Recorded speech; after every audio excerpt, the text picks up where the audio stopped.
प्यारे बच्चों, आप कैसे हैं? उम्मीद कर रहे हैं अच्छे होंगे और पढ़ाई भी अच्छे से कर रहे होंगे। आज हम आपके लिए गणित का पार्ट 2 लेकर के आए हैं और इससे पहले हमने पार्ट 1 दिया था। पार्ट 1 में अध्याय 1 से लेकर के अध्याय 5 तक क्वेश्चन था जो महत्वपूर्ण था आपके बोर्ड पेपर के लिए, और उम्मीद कर रहे हैं कि आप उसको तैयार भी कर लिए होंगे। आज हम आपके लिए लेकर के आए अध्याय 6 से लेकर के अध्याय 10 तक। यानी हमने कहा था कि पार्ट 1 में 1 से लेकर के 5 तक, और जब ये पार्ट 2 चलेगा ना तो पार्ट 2 में हमने कहा था कि इसमें आपका चलेगा 6, 7, 8, 9 और 10। यानी इसमें हम आपको 5 अध्याय बताएंगे, उससे महत्वपूर्ण सवाल आपको क्या करेंगे बताएंगे, जिससे आपको पढ़ना होगा। चलते हैं, देखते हैं प्यारे बच्चों त्रिभुज जो अध्याय 6 का क्वेश्चन है वो क्वेश्चन क्या कह रहा है। कह रहा है चित्र में DE समांतर है BC के, यानी जो ये DE है ना ये समांतर है किसके? BC के। तो कह रहा है CE की माप बताइए। CE की माप बताइए। कौन नहीं ज्ञात कर पाएगा? थ्योरम लगा के आराम से हम क्या कर सकते हैं, ज्ञात कर सकते हैं। क्यों? क्योंकि आपको पता है सर इसके बटा ये होता है तो इसके बटा ये होगा। तो अब जब 3 मान आपको पता होगा तो क्या चौथा नहीं निकल जाएगा क्या? तो हम इसको क्या कर सकते हैं, निकाल सकते हैं प्यारे बच्चों।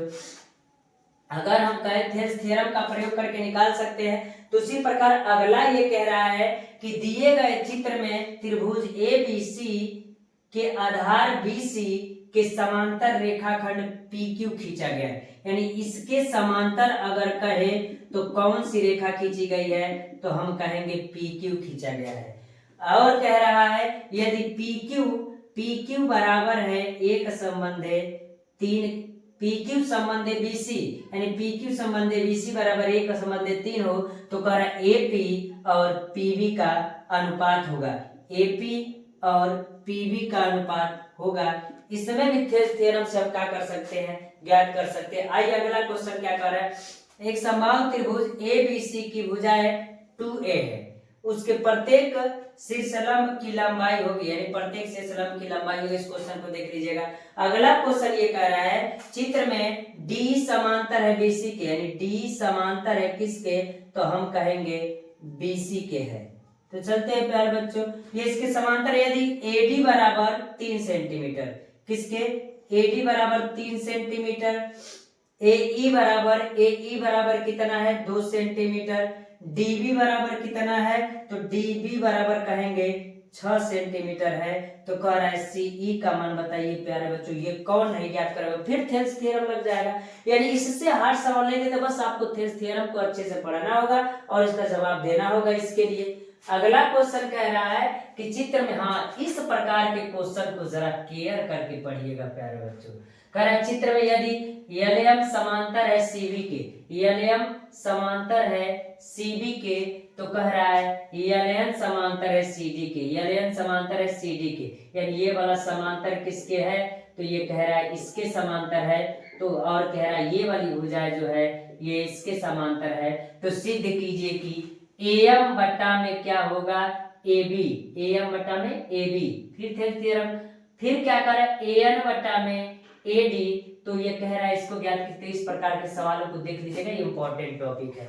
अगला कह रहा है आकृति में OA into OA into OB बराबर OC इंटू OD।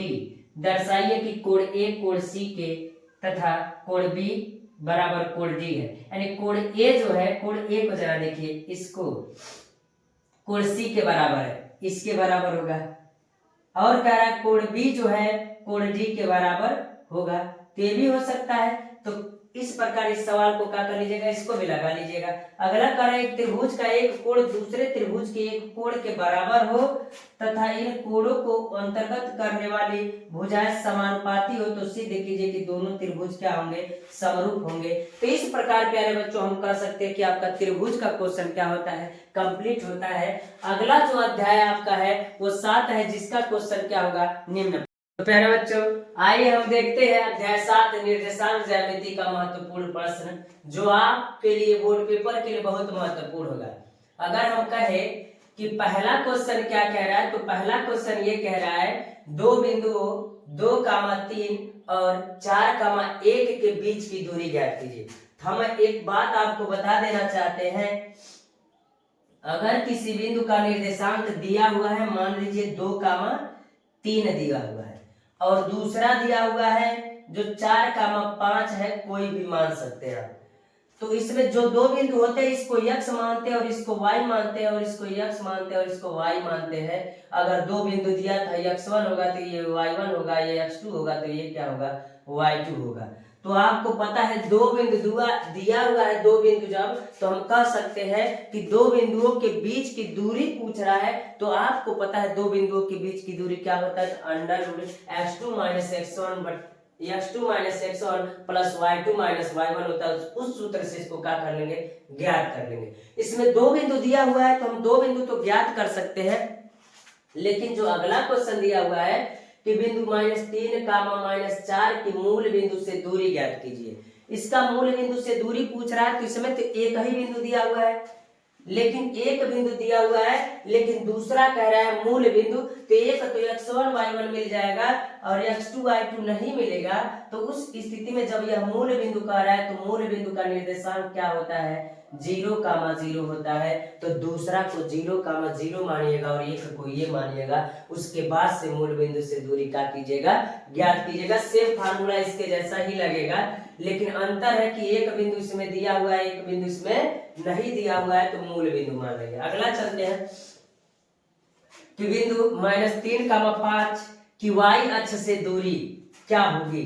अगर हम कहें आपसे कि y अक्ष से दूरी कभी भी लिया जाता है तो वैल्यू किसका लिया जाता है, तो हम बता दें वैल्यू किसका लिया जाता है, तो वैल्यू आपका x का लिया जाता है। अगर हम कहें आपसे, अगर ऐसे चतुर्थांश को बनाया जाए तो ये y होता है और ये y डैश होता है और x होता है और यह क्या होता है, x डैश होता है। इस स्थिति में अगर हम कहें कि -3,5 कह रहा है तो आपको पता होगा कि सर इधर प्लस वाला होता है और इधर माइनस होता है और इसमें इधर प्लस होता है और इधर क्या होता है, माइनस है।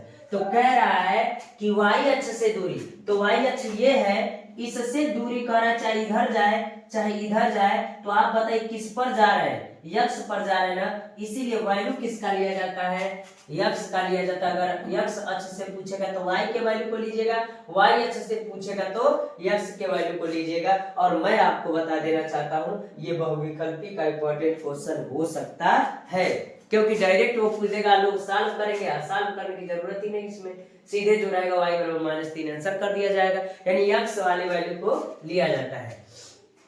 अगला देखिए क्या कर रहा है, बिंदु P 2,-3 और Q 10,y के बीच की दूरी दे ही दिया है, तो y का मान ज्ञात कीजिए। तो बीच की दूरी का फार्मूला वाला वही लगेगा जो पहले में लगा था, अंतर यही है कि उसके बीच की दूरी दे दी है 10 मात्र। तो उस फार्मूले पर जब रखेंगे तो क्या y का मान नहीं निकल जाएगा, क्या आसानी से निकल जाएगा। प्यारे बच्चों इस क्वेश्चन को देख लीजिएगा। अगला कह रहा है x अक्ष पर स्थित एवं बिंदु 5,-2 तथा -3,2 से समदूरस्थ बिंदु के निर्देशांक ज्ञात कीजिए।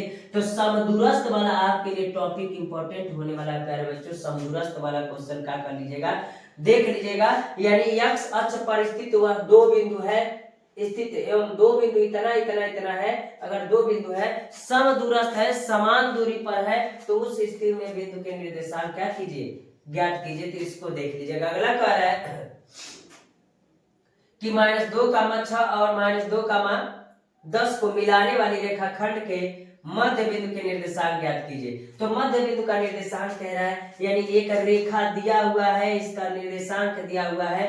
तो इससे आसान क्वेश्चन क्या हो सकता है, एक दिया हुआ -2,6 दिया हुआ है और दूसरा जो दिया है -2,10 दिया हुआ है। अगर इसके मध्य बिंदु का निर्देशांक पूछेगा तो उस स्थिति में हम कह सकते हैं कि यह क्या होगा। तो उस स्थिति में हम इसका फार्मूला रख करके क्या कर सकते हैं, ज्ञात कर सकते हैं। इजी वाला फार्मूला है, हम कह सकते हैं x1 धन x2 बटा में 2। तो उस प्रकार y1 को भी रख दीजिएगा, तो y वाला भी वैल्यू है और x वाला भी वैल्यू। चलते हैं अगला क्वेश्चन। उस बिंदु के निर्देशांक ज्ञात कीजिए जो बिंदु इतने और इतने को मिलाने वाले रेखाखंड को दो संबंधित 3 के अनुपात में विभाजित करता है। और मैं आपको बता दूं, विभाजन वाला फार्मूला जब लगेगा तो इसमें अंतः विभाजन या बाह्य विभाजन कहा है क्या, तो आपको फार्मूला पता है कि sir m1 x2 plus m2 x1 बटा में m1 धन m2 वाला फार्मूला लगता है। फिर कामा क्या लगता है, m1 y2 plus m2 y1 बटा में m1 धन m2 लगता है। ये जब लगता है तो हम एक बात कह सकते हैं कि अगर ये फार्मूला लगेगा तो दो बिंदु दिया भी तो है, इसको x1 मानिएगा और इसको y1 मानिएगा, इसको x2 मानिएगा और इसको y2 मानिएगा, और m1 m2 का मान दिया हुआ है तो क्या किस अनुपात में विभाजित करता है, मिलाने को किस अनुपात में विभाजित करता है, तो क्या आप ज्ञात नहीं कर सकते का, आसानी से ज्ञात हो सकता है। अब जरा देखिएगा अगला क्वेश्चन क्या कर रहा है, बिंदु ए के निर्देशांक ज्ञात कीजिए जहां ए भी एक वृत्त का व्यास है जिसका केंद्र इतना है तथा बी के निर्देशांक इतना है। तो क्या कर रहा है, ए के निर्देशांक, यानी ये कह रहा है कि ध्यान से सुनिएगा, ये भी क्वेश्चन आपके लिए इंपॉर्टेंट होगा। एक वृत्त है, वृत्त का व्यास एक बिंदु यहाँ होगा, एक बिंदु यहाँ होगा, ए इसको मानिए, बी इसको मानिए, और केंद्र बिंदु इसका यहाँ होगा, तो केंद्र बिंदु का निर्देशांक 2 -3 दिया हुआ है, इतना कह सकते हैं। बी का निर्देशांक दिया हुआ है 1,4 दिया हुआ है, तो क्या आप बताइए ए का निर्देशांक नहीं ज्ञात कर सकते का, आसानी से ज्ञात कर सकते। इस क्वेश्चन को क्या कीजिएगा, सॉल्व कीजिएगा। अगला कह रहा है क्या बिंदु ए इतना दिया हुआ है, बी बराबर इतना और सी बराबर इतना एक त्रिभुज बनाते हैं, एक त्रिभुज बनाते हैं, यदि हाँ तो इस प्रकार बने त्रिभुज का प्रकार ज्ञात कीजिए। किस प्रकार का त्रिभुज, समबाहु है, समद्विबाहु है, क्या है इस त्रिभुज को, जब दो बिंदुओं के बीच की दूरी निकालेंगे कितना कितना मान आ रहा है, उसी पर आप बता सकते हैं कौन सा त्रिभुज होगा। अगला देखिएगा क्या कर रहा है, बिंदु ए दिया है -2,2, बी दिया है 2,8 को जोड़ने वाले रेखाखंड AB को 4 बराबर भागों में क्या करता है, विभाजित करने वाले बिंदुओं के निर्देशांक ज्ञात कीजिए। अगर हम आपसे कहें एक रेखाखंड है, एक रेखाखंड यहाँ से यहाँ तक खींच दिया गया, एक का निर्देशांक ये है और दूसरे का ये है, ए है और ये बी है। अगर हम कहें ए और बी दिया है कि जोड़ने वाले रेखाखंड AB को 4 बराबर भागों में बांटिए, 4 बराबर भागों में कैसे बटेगा, तो जाहिर सी बात है इसको क्या करेंगे आप, एक बिंदु मध्य बिंदु का निर्देशांक ज्ञात कर देंगे, तो कितने भागों में बटा, 2 भागों में। फिर जब इसका निर्देशांक मध्य बिंदु, अरे ये दिया हुआ है, कितना दिया हुआ है देखिए, -2,2 दिया हुआ है और दूसरा जो दिया है 2,8 दिया हुआ है, तीन दोनों से मध्य बिंदु का निर्देशांक निकलेगा तो इसका कुछ मिलेगा। फिर इन दो बिंदुओं का निर्देशांक यहाँ ज्ञात करेंगे, फिर इन दो बिंदुओं का निर्देशांक यहाँ ज्ञात करेंगे, मध्य बिंदु का निर्देशांक, तो आसानी से 4 भागों में बांटा कि नहीं बांटा। तो इस प्रकार 4 भागों में बांटने के लिए भी कह सकता है, 3 भागों में भी बांटने के लिए कह सकता है। इस सवाल को ध्यान से देख लीजिएगा और लगा लीजिएगा, आसानी से लग जाएगा। लोग बच्चे घबरा जाते हैं कि 2 भागों में करना, 3 भागों में कैसे बांटेंगे, तो मध्य बिंदु का निर्देशांक ज्ञात करके आप क्या कर सकते हैं, बांट सकते हैं। आइए अगला क्वेश्चन देखते हैं, और इस निर्देशांक ज्यामिति का लास्ट क्वेश्चन होगा, बिंदु -4,6 बिंदु ए बराबर इतना बी बराबर इतना को जोड़ने वाले रेखाखंड को किस अनुपात में विभाजित करता है, यानी किस अनुपात में विभाजित करता है, यानी m1 और m2 को क्या करना है, ज्ञात करना है। और इसमें भी अगर कोई नहीं दिया तो अंतर विभाजन वाला फार्मूला लगाइएगा, और अगर कह देगा अंतर चाहवा है तो ठीक ही है कि जो कहा वो हम लगाएंगे। इस प्रकार आपका निर्देशांक ज्यामिति का अध्याय 7 का सवाल क्या होता है, इंपॉर्टेंट क्वेश्चन होता है। अगला जो हम बताएंगे वह अध्याय 8 का होगा, जो निम्न प्रकार होगा। बच्चों अध्याय 8 जो है वो आपका त्रिकोणमिति का परिचय है। तो इससे संबंधित हम आपको क्या करेंगे, महत्वपूर्ण प्रश्न बताएंगे जो आपके बोर्ड पेपर के लिए क्या होगा, महत्वपूर्ण होगा। चलते हैं, पहला क्वेश्चन ये कह रहा है, यदि cos A बराबर 7/25 हो तो tan A और काट A का मान क्या कीजिए, बताइए। cos A बराबर 7/25 है, तो हमने पहले भी बता रखा है और अब भी बता दे रहे हैं आपको कि होगा क्या। आप एक फार्मूला पढ़े होंगे लाल बटे कक्का, और लाल बटे कक्का में इसको साइन कहते हैं, इसको कास कहते हैं और इसको टैन कहते हैं, और इसका उल्टा कॉट होता है और इसका उल्टा सेक होता है, और इसका क्या होता है, कॉसेक होता है। तो काश ए कह रहा है, तो काश ए क्या है, तो कहेंगे आधार बटा क्या है, कर्ण है। तो आधार बटा क्या है, कर्ण है। उस स्थिति में आधार का मान कितना दिया है, 7 दिया है, बटा में कितना दिया है, 25 दिया है। तो कह रहा है कि tan a प्लस काट a का मान क्या कीजिए, बताइए। तो आप बताइएगा, अगर कोई त्रिभुज हम एक बना दे और उसमें आधार दिया हुआ है 7 और कर्ण कितना दिया हुआ है 25, तो क्या आप इसका मान ज्ञात कर सकते हैं? जब आपका लंब का मान ज्ञात हो जाएगा तो फिर आप किसी का भी मान क्या कर सकते हैं, ज्ञात कर सकते हैं। तो इसमें tan a काट a का मान क्या कर लीजिएगा, ज्ञात कर लीजिएगा। अगला कह रहा है 2 tan 30 अंश बटा में 1 प्लस tan स्क्वायर 30 अंश का मान क्या कीजिए, बताइए। तो tan 30 अंश का मान क्या करना है, बस रखना है। तो tan 30 अंश का मान कितना होता है, तो हम कहेंगे tan 30 अंश का मान कितना होता है, तो 1 बटा कड़ी में 3 होता है।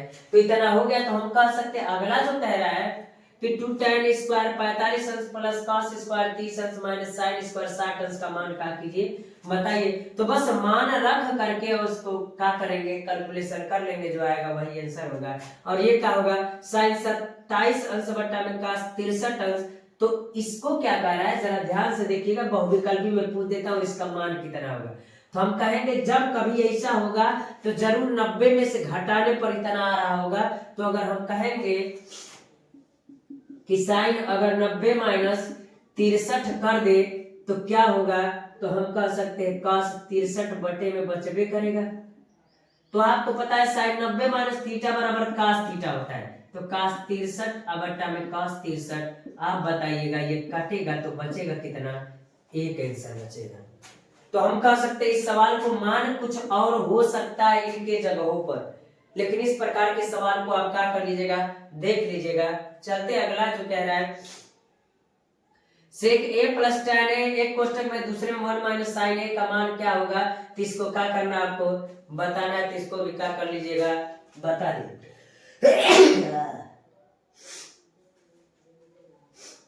तो चलते इसको देखते हैं क्या कह रहा है। तो हम कहेंगे कि sec a plus tan a 1 minus sine a का मान क्या होगा। तो इसका मान भी क्या कर लीजिएगा, बता लीजिएगा।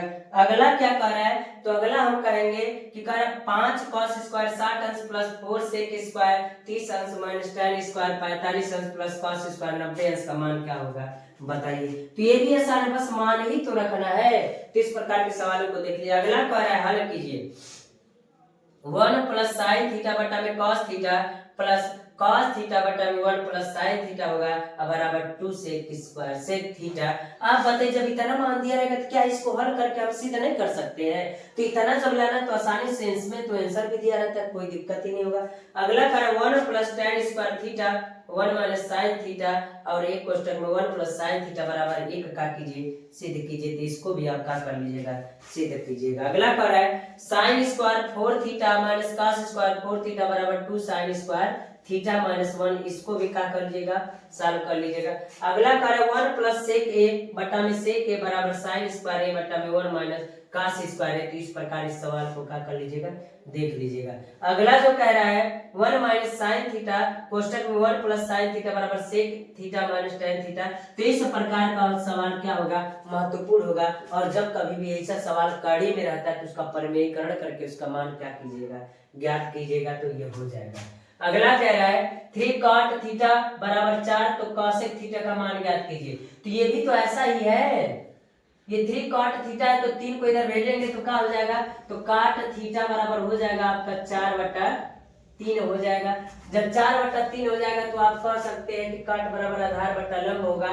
तो आधार बटा लंब दिया है जब, तो बाकी तीसरा ज्ञात करके पाइथागोरस से क्या आप इसका मान नहीं निकाल सकते, क्या आसानी से हो जाएगा। अगला कह रहा है 1 बटा sec theta minus tan theta 1 बटा sec theta minus tan theta बराबर sec theta plus tan theta का मान क्या कीजिए, ज्ञात कीजिए। तो ये भी क्या कर सकते हैं, ज्ञात कर सकते हैं।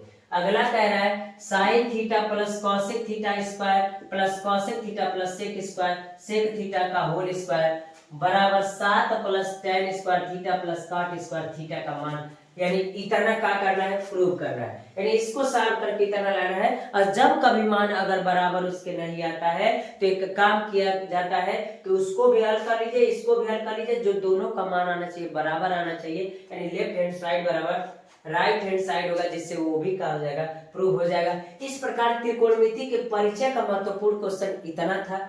अगला जो कह रहा है इसमें अध्याय 8 जो है, तो हम कहेंगे अध्याय 8 जो है त्रिकोणमिति के कुछ अनुप्रयोग है। तो कुछ अनुप्रयोग कैसे हम चलते उसको बताते हैं। तो कह रहा है आदि के कारण, किसके कारण, आदि के कारण किसी वृक्ष का ऊपरी भाग टूटकर क्षैतिज तल पर 45 अंश का कोण क्या करता है, बनाता है। अगर हम आपसे कह रहा है कि आदि के कारण कोई पेड़ ऐसा है, और जब पेड़ ऐसा है तो हम कह सकते हैं आदि के कारण, मान लीजिए यहाँ से यहाँ तक पेड़ है, आदि के कारण वो पेड़ टूट करके ऐसे टूट करके ये जमीन में क्या हो गया है, चिपक गया है। तो वही कारण आदि के कारण किसी वृक्ष का ऊपरी भाग टूटकर क्षैतिज तल पर 45 अंश का कोण बनाता है। अगर हम कहें कि मान लीजिए यह है आपका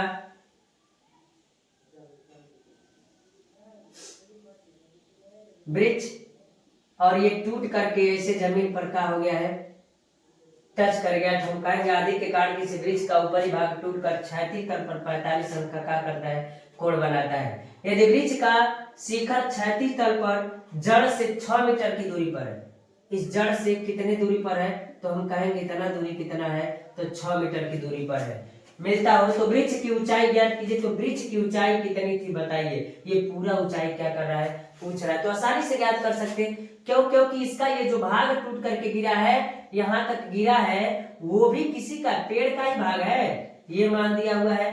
फिर क्या दिया है, थीटा दिया हुआ है। आप बताइए थीटा से ये मान ज्ञात हो सकता है। जब ये ज्ञात हो गया और ये ज्ञात हो गया, तो आप बताइए पाइथागोरस लगाकर किसको ज्ञात कर लेंगे, और इसको ज्ञात करने के बाद ऊपर वाले को भी क्या कर लेंगे, जोड़ लेंगे, तो हो जाएगा ना आसानी से। तो ये भी हो जाएगा। अगला कह रहा है एक मीनार की ऊंचाई 20 मीटर है। एक मीनार की ऊंचाई कितनी है, तो हम कहेंगे एक मीनार की ऊंचाई 20 मीटर है। मीनार की ऊंचाई कितनी है, 20 मीटर है। तो 20 मीटर ऊंचा मीनार है। जमीन पर बनने वाली इसकी छाया की लंबाई 20 कड़ी में 3 है।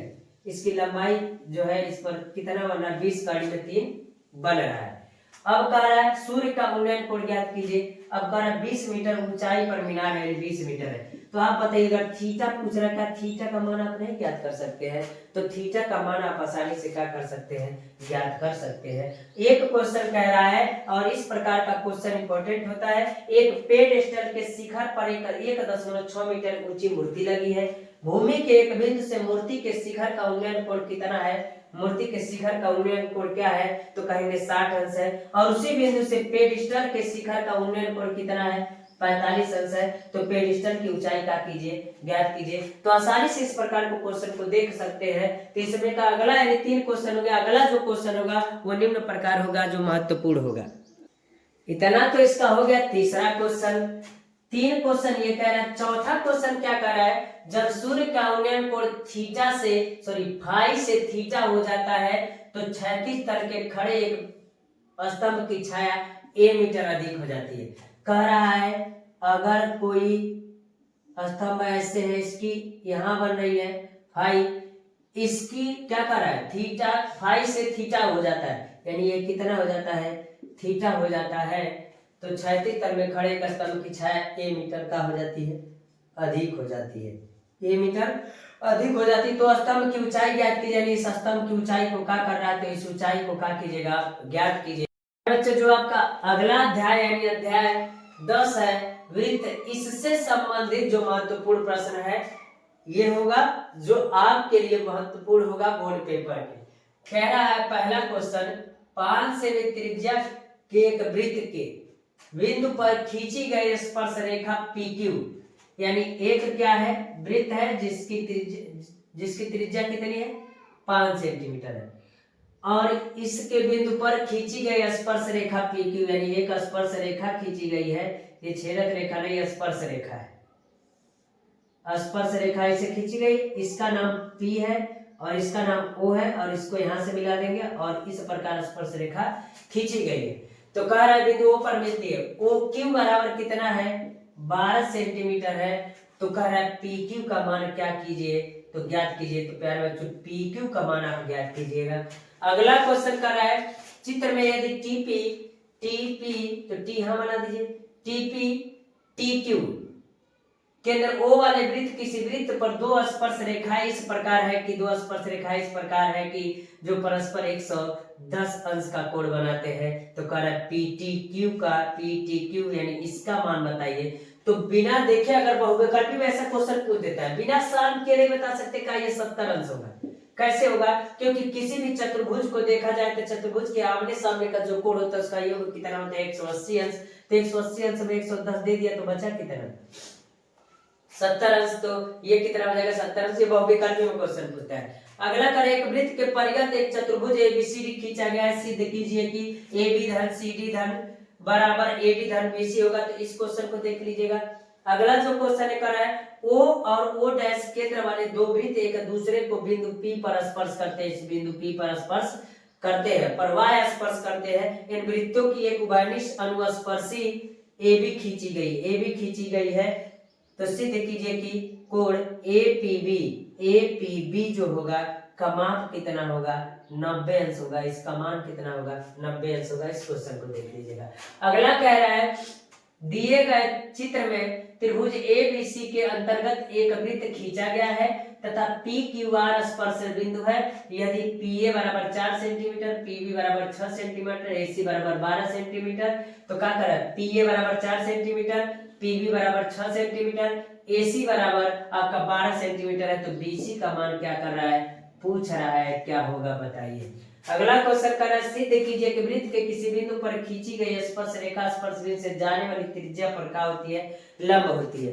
तो मैं बता दूं प्यारे बच्चों आपको एक बात की याद रखिएगा, जो ये हमने मान रखा है तो एंगल कुछ और दे सकता है, कोण कुछ और दे करके इससे संबंधित क्वेश्चन पूछेगा। हमने बस क्वेश्चन कुछ बताया जिससे आपको समझ में आए कि किस टाइप का क्वेश्चन पढ़ना है।